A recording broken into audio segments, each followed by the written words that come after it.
Bismillahirrahmanirrahim. Assalamualaikum warahmatullahi wabarakatuh. Alhamdulillah wa syukurillah wala haula wala quwata illa billah. Puji syukur kita panjatkan kehadirat Allah Subhanahu wa taala. Pada siang hari ini kita dapat bertemu kembali dalam kuliah penulisan karya ilmiah. Kuliah ini adalah kuliah pilihan yang dapat ditempuh oleh mahasiswa PPKN di semester 7 atau semester lain yang memiliki minat pada penulisan karya ilmiah. Kita awali dengan membaca basmalah. Bismillahirrahmanirrahim. Selanjutnya, pada pertemuan pertama ini, saya ingin menyampaikan pengantar untuk kuliah kita, mulai dari deskripsi mata kuliah, capaian pembelajaran, materi pembelajaran, referensi, dan terakhir kontrak belajar. Sedianya kuliah kita akan kita laksanakan dengan bantuan e-learning UAD yang baru atau New E-Learning UAD. Tetapi karena beberapa hari ini e-learning kita sedang mengalami kendala, maka sementara saya manfaatkan podcast ini ya untuk menjelaskan materi atau memberikan pengantar perkuliahan kita hari ini. Selain podcast, juga nanti saya berikan bahan tayangannya dalam format PDF. Nanti bisa sambil dipelajari ya, bisa sambil dibaca, bisa sambil disiapkan. Sebelumnya di WA grup kita, saya sudah meminta teman-teman semua untuk mencoba mendownload ya, mengunduh Mendeley atau membuat akun Mendeley ya di mendeley.com, kemudian mengunduhnya Mendeley Desktop, atau sekarang bukan lagi Mendeley Desktop tapi Mendeley Reference Manager. Nah, itu kemudian dipasang di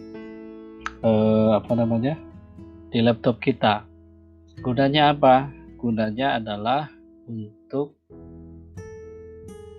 kita nanti menyusun karya ilmiah, terutama dalam mensitasi, mengutip, dan membuat daftar pustaka yang otomatis nanti ya. Itu untuk memudahkan kita semua. Mudah-mudahan semua sudah berhasil ya. Tetapi kalaupun belum, nanti mudah-mudahan kita dapat satu waktu kita kuliah tatap muka ya, telekonferensi, atau saya coba buatkan video khusus penjelasan tentang Mendeley itu ya, biar memudahkan kita dalam menulis karya ilmiah. Baik, kita mulai dari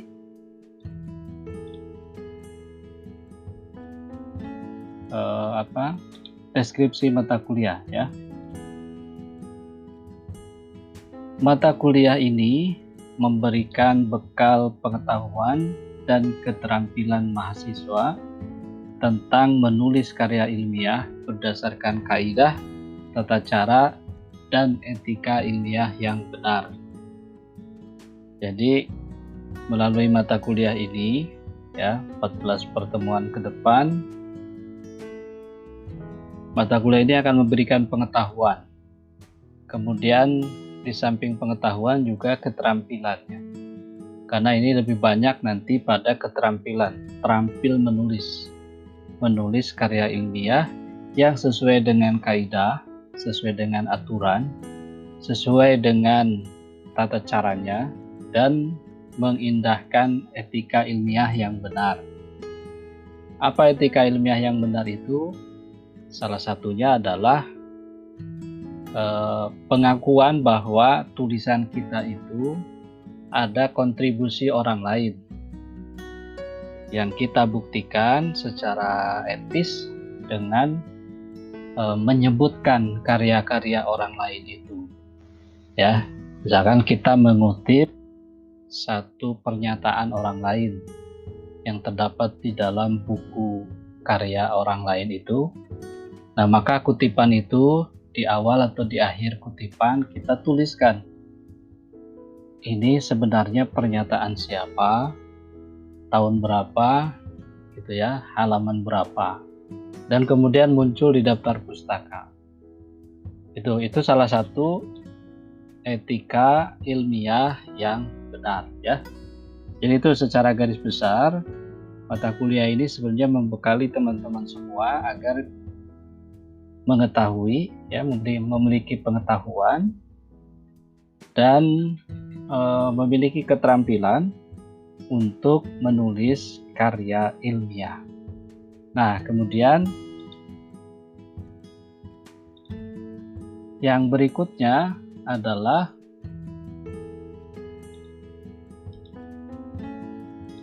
capaian pembelajaran, ya. Capaian pembelajaran, mahasiswa diharapkan memiliki kemampuan mengenali berbagai jenis karya ilmiah dan memahami kaidah, tata cara, dan etika ilmiah. Jadi materi yang pertama ini cukup luas nanti, ya, karena kita akan mengkaji jenis-jenis karya ilmiah. Apakah karya ilmiah itu sekedar tugas akhir dari jenjang pendidikan S1, S2, S3, atau ada karya ilmiah lain yang dikategorikan sebagai karya ilmiah. Kalau kita menyebut karya ilmiah, berarti kan ada juga karya non-ilmiah. Nah, nanti kita coba lihat yang seperti apa karya ilmiah dan yang seperti apa karya non-ilmiah. Kemudian kaidah-kaidahnya, ya, aturan-aturannya tadi, tata caranya menyusun karya ilmiah dan etika ilmiah yang benar. Kemudian memiliki kreativitas. Yang kedua ini, mahasiswa diharapkan memiliki kreativitas dan inovasi dalam menulis karya ilmiah berdasarkan kaidah, tata cara, dan etika ilmiah yang benar tadi. Jadi diharapkan Anda kreatif dan inovatif dalam menyusun karya-karya ilmiah. Kemudian yang ketiga, mampu mempublikasikan karya ilmiahnya di berbagai media. Misal kita menulis artikel. Nah, artikel itu kita dorong untuk bisa dipublikasikan, diterbitkan menjadi atau ke dalam jurnal misalnya, ya. Jadi nanti sama-sama, ini tugas akhir ini, ya. Tugas akhir itu teman-teman diharapkan nanti mampu mempublikasikan karya ilmiahnya. Jadi nanti dengan kita bersama-sama menyusun, kemudian kita coba submit, ya, pada jurnal-jurnal tertentu. Tentu jurnal-jurnal yang menerima hasil pemikiran, karena ada juga jurnal ilmiah yang tidak menerima hasil pemikiran tetapi hanya menerima hasil penelitian. Nah, selama 1 semester ini kita coba hasil pemikiran saja, atau kalaupun penelitian kita coba penelitian pustaka, gitu ya. Hasilnya ditulis menjadi artikel, kemudian kita submit, kita kirimkan ke jurnal ilmiah. Kemudian yang keempat, harapannya adalah kita mampu membangun tradisi menulis. Nah, jadi tradisi menulis ini harus menjadi budaya baru gini di kita, karena salah satu literasi yang harus dimiliki itu bukan hanya membaca, gitu ya, tetapi juga menulis. Menulis bukan sekedar menulis kata, menulis tulisan, tetapi menulis apa yang keresahan-keresahan kita terhadap satu fenomena, menulis sesuai dengan kaidah yang benar, sesuai dengan aturan yang benar, sesuai dengan prosedur yang benar. Jadilah menulis ilmiah. Oke, itu untuk capaian pembelajarannya ya. Jadi melalui mata kuliah ini kita dilatih bersama-sama untuk mampu nanti menerbitkan, mempublikasikan karya ilmiah kita. Oke, selanjutnya yang keempat berkaitan dengan materi pokok ya. Materi pokok di sini yang pertama pengantar kuliah penulisan karya ilmiah di hari ini ya kita bahas. Kemudian yang kedua konsep karya tulis ilmiah, tentang apa itu karya tulis ilmiah, ruang lingkupnya, hakikatnya gitu ya, hakikat karya ilmiah ya, termasuk nanti di dalamnya kaidah, etika ilmiah dan sebagainya. Kemudian materi pokok berikutnya adalah kontribusi karya ilmiah. Kontribusi karya ilmiah ini meliputi karakteristik tulisan dan wawasan ilmiah. Kemudian tujuan penulisan karya ilmiah dan perbedaan karya ilmiah dengan karya non ilmiah. Seperti tadi saya sampaikan. Berikutnya materi pokok selanjutnya adalah jenis kegiatan ilmiah. Di sana ada seminar, ada lokakarya, ya, workshop, simposium, konferensi, diskusi panel gitu ya. Nah, nanti kita coba kaji apa persamaan dari kegiatan-kegiatan ilmiah itu dan apa perbedaannya. Kemudian yang terpenting lagi adalah tentang tata cara penulisan karya ilmiah. Nah, ini kan sudah masuk ke keterampilannya. Bagaimana kita mulai menulis karya ilmiah. Mulai dari penyusunan kalimat dan paragraf, kemudian kita cermati penggunaan EYD ya, ejaan yang disempurnakan. Sekarang sudah PUEBI ya, PUEBI. Karena PUEBI itu Pedoman Umum Ejaan Bahasa Indonesia, bukan lagi EYD ya. Nanti kita cermati dari sana. Kemudian membuat kutipan, ada kutipan langsung ataupun kutipan tidak langsung. Dan membuat daftar pustaka. Ya, antara kutipan dengan daftar pustaka harus sinkron. Jangan sampai dikutip ada, tetapi di daftar pustaka tidak muncul. Atau sebaliknya, di daftar pustaka muncul, tetapi tidak ada yang dikutip. Gitu ya. Nah, kemudian kita coba juga membuat tabel, membuat gambar. Artinya di dalam karya ilmiah bagaimana membuat tabel dan membuat gambar itu. Misalkan setiap gambar, setiap tabel itu harus ada judul tabel dan judul gambar. Di mana seharusnya judul itu diletakkan?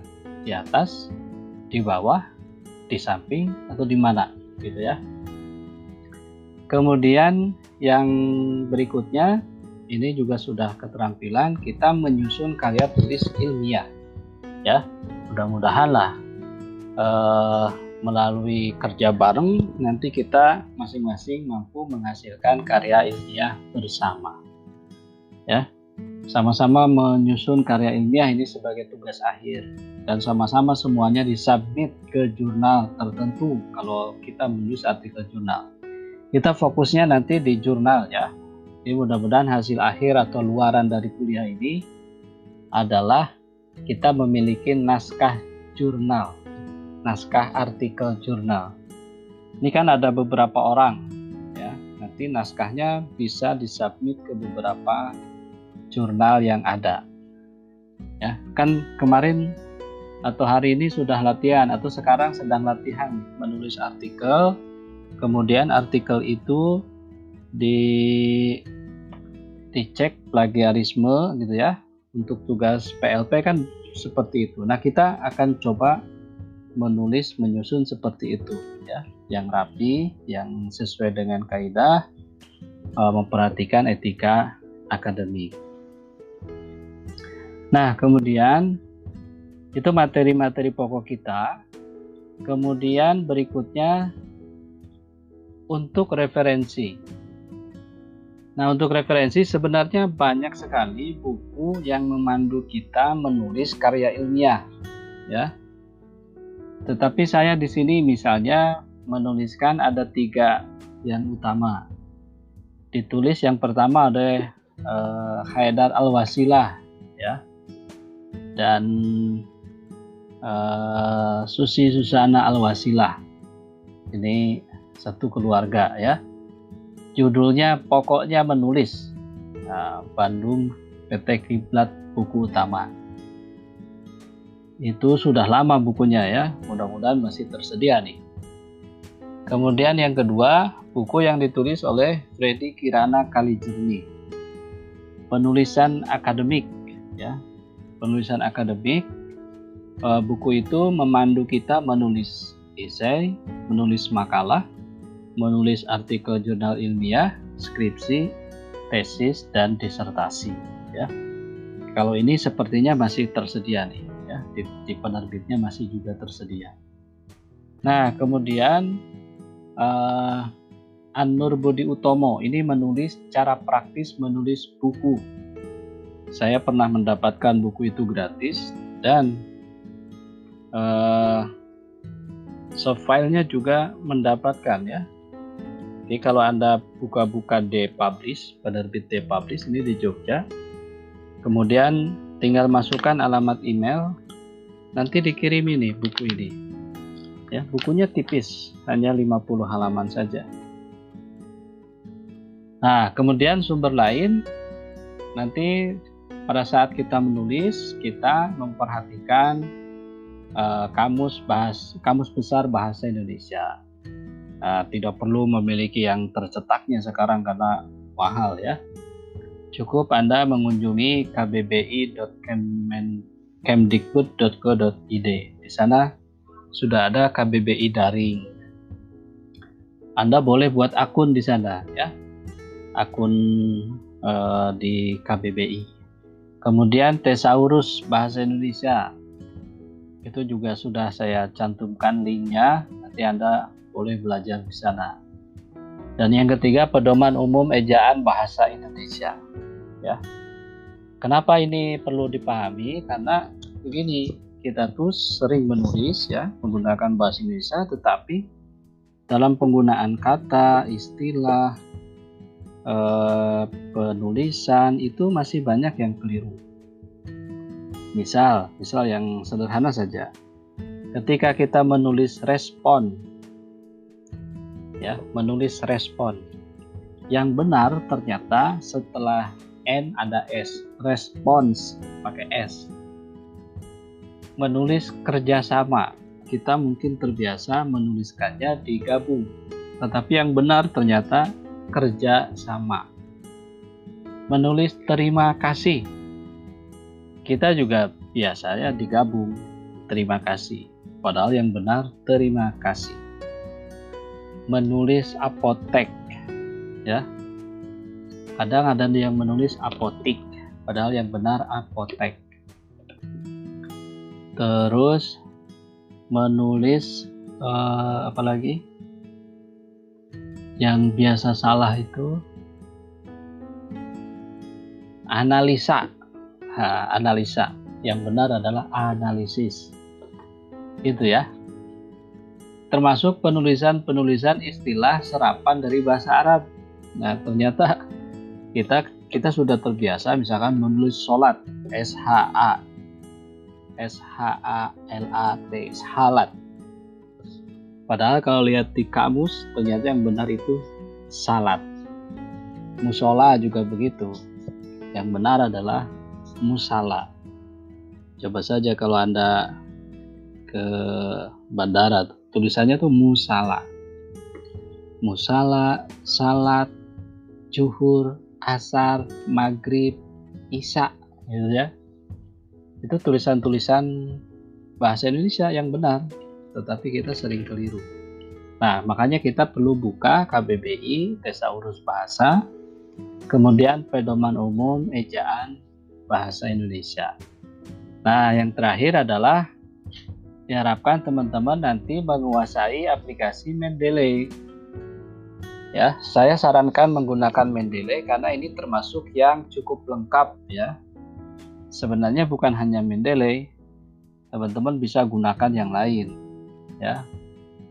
Saya juga termasuk saya menggunakan, misalkan di laptop saya itu selain Mendeley ada Zotero ya, ada Zotero juga. Zotero juga hampir sama dengan Mendeley. Atau ya secara sederhana kita bisa memanfaatkan di Office kita, di Word kita itu ada reference ya, reference manager, di sana ada. Atau kalau kita pakai Google Docs, ngetiknya di Google Docs juga ada ya, versi yang lain dari Mendeley. Yang terpenting adalah bahwa kita menguasai atau Mendeley itu, sistem sitasi itu memberikan kemudahan kepada kita ya, memberi kemudahan bukan untuk mempersulit, tapi memberikan kemudahan kepada kita agar penulisan ilmiah kita itu menjadi benar gitu ya, pengutipannya benar, sitasinya benar, penulisan daftar pustakanya juga benar gitu ya. Itu beberapa hal untuk referensi.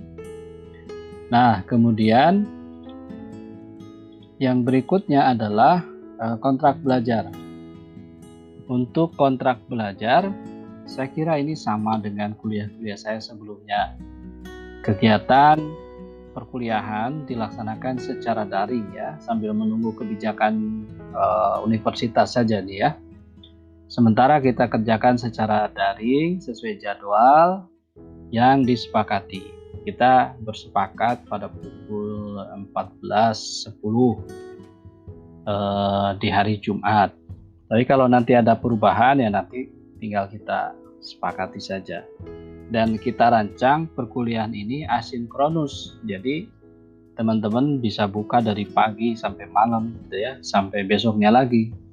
Nah, kecuali untuk presensi. Nah, presensi tetap akan diedarkan hari H gitu ya. Hari H-nya sampai nanti pukul berapa? Pukul kalau seharian ya pukul 23.59 ya. Tapi kalau di e-learning kemarin saya setting presensi di e-learning itu sampai pukul 9 malam waktu Indonesia Barat. Ya. Oke, nanti kita sesuaikan. Kemudian mahasiswa wajib mengikuti kegiatan perkuliahan dengan sungguh-sungguh, berpartisipasi aktif dalam proses pembelajaran dan menaati etika akademik ya. Sama lah dengan kuliah-kuliah saya sebelumnya. Demikian juga dengan nilai akhir ya.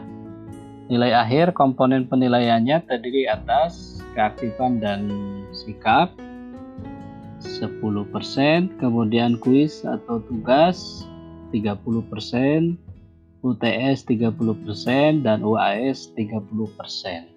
Nanti UTS-nya menyusun karya ilmiah, UAS-nya juga sama, menyusun karya ilmiah ya.